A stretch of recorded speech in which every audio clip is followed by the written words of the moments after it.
Hai, halo, Assalamualaikum warahmatullahi wabarakatuh. Apa kabar semuanya? Kembali dengan saya, Nur Anita Diastuti. Saya akan kembali mereview buku Dynamic Assessment for Practice. Kali ini sudah sampai ke chapter 8, yaitu mengenai penerapan penilaian dinamis untuk usia dewasa. Setelah sebelumnya kita membahas penilaian dinamis untuk anak-anak usia sekolah. Oke. Apa sih sebetulnya perbedaan tugas anak dan orang dewasa? Ini adalah latar belakang mengapa penilaian dinamis untuk orang dewasa.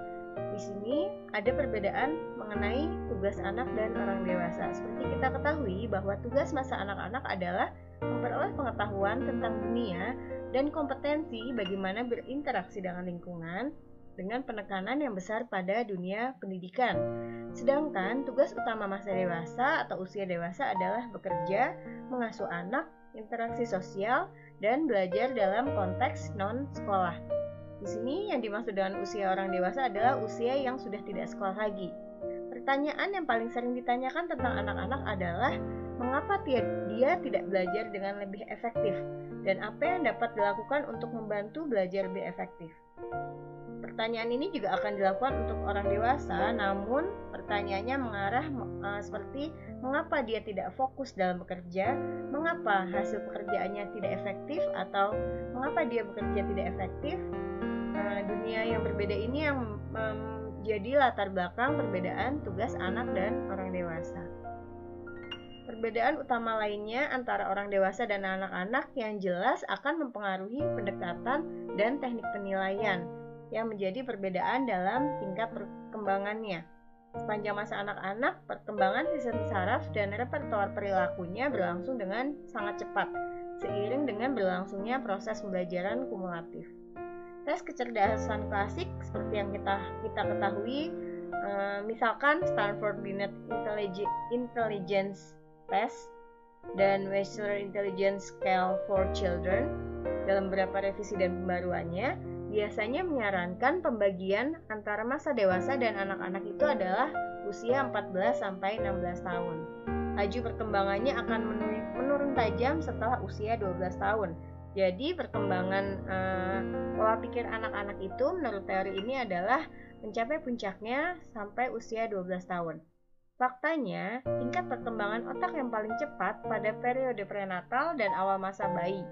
Jadi yang paling cepat sebenarnya tidak di 12 tahun, tapi pada periode prenatal dan awal masa bayi. Dan setelah itu akan terus menurun, mendekati asimptot sekitar usia 12 tahun. Untuk tujuan penilaian, perbedaan ini akan menunjukkan adanya diferensiasi antara proses perolehan awal informasi dan alat pembelajaran metakognitif. Misalkan dalam kasus anak-anak, dan proses pembelajaran atas dasar pengetahuan yang sudah diperoleh sebelumnya atau pembelajaran metakognitif yang berada di luar urutan perkembangan yang biasanya dalam kasus-kasus orang dewasa. Dalam teori Piaget, perkembangan kognitif biasanya terjadi dalam urutan yang dapat diprediksi atau dengan kata lain konstan. Untuk studi kasusnya, ini saya mengambil contoh perkembangan metakognitif out of sequence serta peran penting dari dynamic assessment. Seorang mahasiswa hukum tahun kedua di universitas yang sangat bergengsi dirujuk karena meskipun memiliki nilai prediktor yang sangat baik dan kinerja yang tahun pertama sangat baik, nilainya di tahun kedua mulai menurun, terutama pada ujian esai, tetapi pada mata kuliah membutuhkan diskusi kritis tentang hukum kasus di kelas. Solusinya, setelah melakukan atau dilakukan penilaian dinamis menggunakan organizer, instrumen dari LPAD Verstehen pada lampiran A bisa dilihat di buku Dynamic Assessment for Practice. Mahasiswa ini dapat merespon dengan sangat baik untuk pelatihan metakognitif tertentu yang difokuskan secara tajam pada integrasi informasi dari berbagai sumber dan beragam. Jadi di sini tes penilaian dinamisnya itu adalah terpusat pada integrasi informasi yang diperoleh dari beberapa sumber yang dapat dipercaya dan sangat beragam. Setelah itu dia bisa muncul kembali dan di tahun-tahun setelahnya dia mulai menunjukkan kinerja yang lebih baik dari tahun kedua. Oke, secara umum, sementara tugas perkembangan kognitif utama ya di sini masa anak-anak adalah perolehan dan elaborasi proses kognitif fundamental, seperti misalkan struktur, fungsi, dan operasi. Sedangkan pada masa dewasa, tugas utama kognitif secara bertahap bergeser ke salah satu seleksinya, aplikasi dan kontrol metakognitif dari proses kognitif tersebut, dan dari dasar pengetahuan yang sudah diperolehnya. Tugas penilaian itu sendiri seringkali mengidentifikasi ada atau tidaknya struktur kebiasaan. Kebiasaan metakognitif seperti mengidentifikasi adanya masalah, bagaimana menentukan sifat masalah, memindai simpanan seorang atau memori seorang dari strategi pemecahan masalah, menerapkan lalu mengevaluasi solusinya, dan memperkirakan investasi apa yang diperlukan untuk memperkuat kebiasaan seperti itu. Selanjutnya yaitu mengenai penilaian aptitude bakat skolastik. Prediktor utama keberhasilan akademis di tingkat pasca sekolah menengah adalah yang pertama nilai sekolah menengah, yang kedua nilai tes prediktor seperti SAT dan ACT. Keduanya adalah prediktor yang tidak sempurna. Artinya apa? Keduanya menghasilkan korelasi yang kurang dari sempurna atau jauh lebih kecil dari sempurna dengan prestasi sekolah menengah. Oleh karena itu, ada beberapa variabel selain bakat yang mempengaruhi prestasi siswa. Di buku ini disebutkan 1. Fokus pada faktor non-sekolah. Yang kedua, adanya perbedaan motivasi belajar dan berprestasi. Yang ketiga, ketidaksesuaian antara bakat dan minat siswa, serta pekerjaan yang mereka hadapi di tingkat universitas. Yang keempat adalah gangguan dalam urutan pendidikan, misalnya dinas, militer, atau pernikahan, dan juga keadaan keuangan. Disinilah tepatnya DA dapat memasuki proses penilaian dan memberikan kontribusi yang sangat signifikan. Ya, next. Bagaimana DA atau Dynamic Assessment ini diterapkan? Tes terbaik dari setiap kinerja adalah dengan memberikan contoh dari kinerja itu. Ini seperti yang ditunjukkan oleh Haywood pada tahun 2002, jika seseorang ingin memprediksi keberhasilan dalam mengoperasikan mesin bor, maka memberikan tes Rorschach bukan cara terbaik untuk melakukan itu. Seseorang harus memberikan tes yang mencakup contoh tugas yang terlibat dalam pengoperasian mesin cetak ini, atau dengan kata lain, dia harus mempraktekkan bagaimana mengoperasikan dulu. Ini adalah prinsip yang dibagi oleh DA dan penilaian berbasis kinerja. Jadi dalam penilaian DA ini dia harus memberikan contoh dari kinerja itu dan harus terjun dalam kinerja itu, baru dia bisa memberikan tes yang terbaiknya. Contohnya, tugas utama dalam pendidikan possekondari adalah belajar. Tapi tidak hanya belajar ini tidak akan efektif. Belajar setidaknya sebagian dengan cara mengajar kembali. Jadi setelah belajar dia akan mengajarkan kembali apa yang sudah dipelajarinya. SAT dan SAT. SAT dan SAT adalah tes standar yang diberikan dalam kelompok kepada siswa sekolah menengah di Amerika Serikat untuk menilai bagaimana bakat mereka di studi sekolah pasca menengah. Dalam hal ini adalah universitas atau perguruan tinggi. Mereka biasanya digunakan tes ini sebagai bagian dari proses keputusan untuk masuk ke perguruan tinggi apa dan universitas apa yang cocok untuk bakat mereka. DA akan sangat menarik untuk menambahkan tugas belajar atau mengajar yang sebenarnya ke tes bakat skolastik untuk melihat seberapa besar validitas prediktif mereka akan ditingkatkan. Jadi SAT dan SAT ini adalah kemampuan atau bakat yang dimiliki seorang sehingga dia akan sekolah sesuai dengan apa yang dia inginkan. Hal-hal ini dapat diamati dengan cara mediasi. Contohnya, penguji memulai dengan meminta jawaban dari penguji. Melakukan hal itu menandakan keyakinan bahwa peserta ujian mampu memberikan jawaban dan harapan penguji akan menanyakan lebih lanjut mengenai jawaban itu. Yang kedua, pertanyaan itu hanya pertanyaan deskriptif dari pertanyaan analitik yang secara virtual menjamin jawaban yang benar atau setidaknya satu yang dapat diterima. Yang ketiga, penguji meminta peserta ujian untuk menghubungkan pengalaman masa kini dengan pengalaman masa lalunya. Bagaimana ini dapat seperti apa yang telah Anda lakukan sebelumnya dan apa sebenarnya bedanya dengan sebelumnya. Seiring waktu dan banyak pengulangan, Hal itu dapat membantu membangun kebiasaan sehingga meminta simpanan pengalaman sebelumnya untuk membantu memahami dan mengatasi pengalaman yang akan datang atau yang baru. Yang keempat, jawaban tidak hanya diterima dengan sangat positif, tetapi juga harus dianalisis. Artinya apa? Penguji harus membantu peserta ujian untuk memahami dengan tepat apa yang sudah dilakukan dengan baik, apakah sudah benar, apakah sudah tepat, dan dapat berkontribusi pada solusi masalah. Selalu fokus pada operasi metakognitif.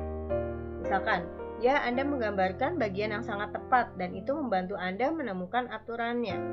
Itu menurut Feuerstein pada tahun 79. Menyebut ini sebagai mediasi perasaan kompeten yang berarti lebih dari sekedar membantu orang membuat merasa nyaman bagi dirinya sendiri. Dan yang terakhir adalah tidaknya ada upaya minimal untuk mengeneralisasi metakognitif operasi yang tampaknya menjadi masalah dengan ujian ini, yaitu presisi dan akurasi.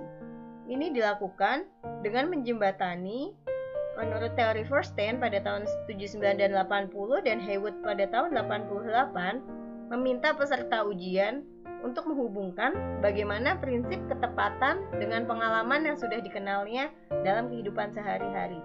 Dalam pengajaran kognitif, ini menjembatani seperti yang sering kita lihat. Bagaimana proses menjembatani antara pengalaman masa lalu dan pengalaman yang akan datang.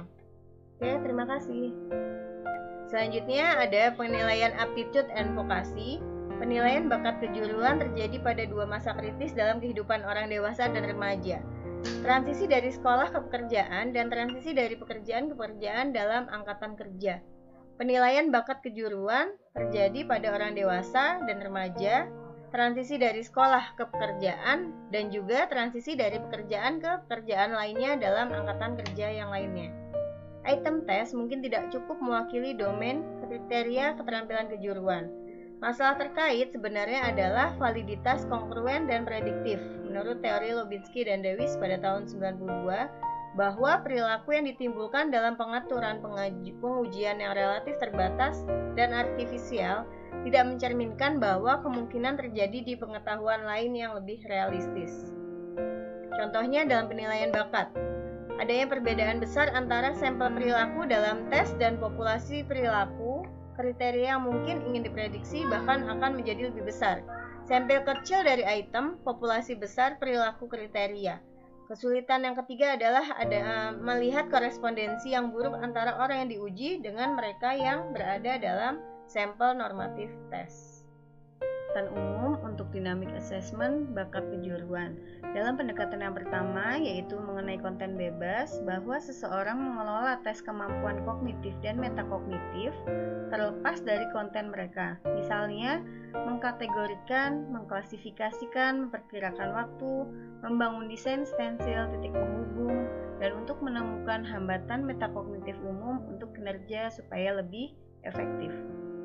Pendekatan yang kedua yaitu memberikan standar atau tes bakat kejuruan normatif dalam mode dinamis, yaitu dengan menggunakan mediasi yang diinterpolasi dari operasi dan kebiasaan metakognitif tertentu. Tentu saja, melakukan hal itu melanggar standarisasi tes tersebut dan membuat tidak mungkin membandingkan kinerja peserta ujian dengan norma tes. Salah satu cara untuk menghindari pembusukan atau kesalahan tes normatif adalah dengan menjalankannya terlebih dahulu dengan cara standar, sehingga memperoleh skor standar dari kinerja awal tersebut. Pendekatan yang ketiga yaitu salah satu yang sering kami gunakan pada anak-anak, remaja, dan orang dewasa, terutama mereka yang sedang mengasuh orang lain. Ini sangat berguna baik dengan metode tanpa konten atau berorientasi konten. Tujuannya adalah untuk menunjukkan kepada orang lain kapasitas peserta ujian untuk perilaku yang lebih efektif dan fungsi kognitif seperti untuk menemukan informasi itu.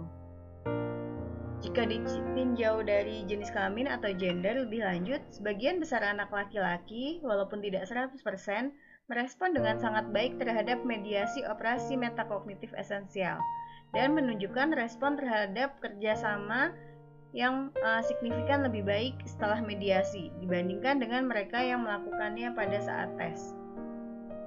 Maksudnya di sini ketika setelah mediasi mereka akan menghasilkan lebih baik dari pretestnya. anggota yang ingin mengajukan segala macam hipotesis tentang mengapa anak laki-laki belajar dalam situasi ujian. Apakah mereka telah dilatih sebelumnya? Apakah kami memberikan jawaban kepada mereka, tetapi akhirnya dapat melihat bahwa sampai saat ini ada potensi yang tidak terduga pada anak laki-laki. Dan kesadaran itu membantu kelompok kami untuk bekerja dengan mereka dan meningkatkan kemampuan pada anak laki-laki. Di sini ada yang disebut dengan RSDT atau Representational Stencil Design Test yang merupakan salah satu instrumen dari Learning Propensity Assessment Device atau LPAD dari Feuerstein pada tahun 79 dan 86. Penguji harus yakin bahwa semua peserta dalam kelompok memahami materi dan sifat tugas seseorang dapat melanjutkan untuk memberikan pretest statis. Satu bantuan yang mungkin diberikan selama pretest yaitu mengklarifikasi persyaratan dan prosedur tugas alasan yang baik, sehingga siswa dapat berusaha keras untuk memastikan ini untuk memahaminya sebelum ujian dimulai. Bagi beberapa kelompok atau banyak kelompok, fase ini akan membuat frustasi. Sebagian bagi yang lain akan dilihat sebagai tantangan yang baik, seperti permainan puzzle. Setelah pretest selesai, peserta mungkin akan diberi istirahat yang singkat, atau jika mereka tampak segar maka akan dilanjutkan. Fase pembelajaran ini akan mengikuti. Dan berikut adalah skrip hipotesis mediasi kelompok selama fase pembelajaran RSDT, dengan cara melewatkan beberapa masalah untuk mengurangi pengulangan yang seharusnya tidak dilakukan dalam praktek aktual. Penguji akan melanjutkan melalui 20 masalah yang diberikan pada tahap pembelajaran. Mediasi ini penting untuk terus dilakukan, yang isinya tidak memberikan petunjuk pada jawaban yang benar, tetapi dengan cara menengahi operasi dan kebiasaan metakognitif. Misalnya mencari perlahan, mengumpulkan informasi yang jelas dan lengkap. Atau bagaimana cara melakukan, apa yang lebih dulu dilakukan, tugas secara yang berurutan, mengingat beberapa sumber informasi, mengembangkan kebutuhan akan bukti logis dan ketidaksabaran dengan ketidaktepatan dan ketidakpastian. Meningkatkan motivasi intrinsik yang datang dengan meningkatkan kompetensi dan kepuasan dengan upaya sendiri, sehingga akan menghambat respon impulsif yang mendukung refleksi yang cermat. Mempertanyakan validitas informasi perseptual secara murni dan pencarian verifikasi. Terima kasih untuk presentasi hari ini. Mohon maaf jika ada review yang kurang dapat dicerna atau dipahami dengan baik. Inilah review mengenai desain dynamic assessment untuk anak usia dewasa atau anak yang sudah tidak sekolah. Terima kasih. Wabillahi taufik wal hidayah. Wassalamualaikum warahmatullahi wabarakatuh.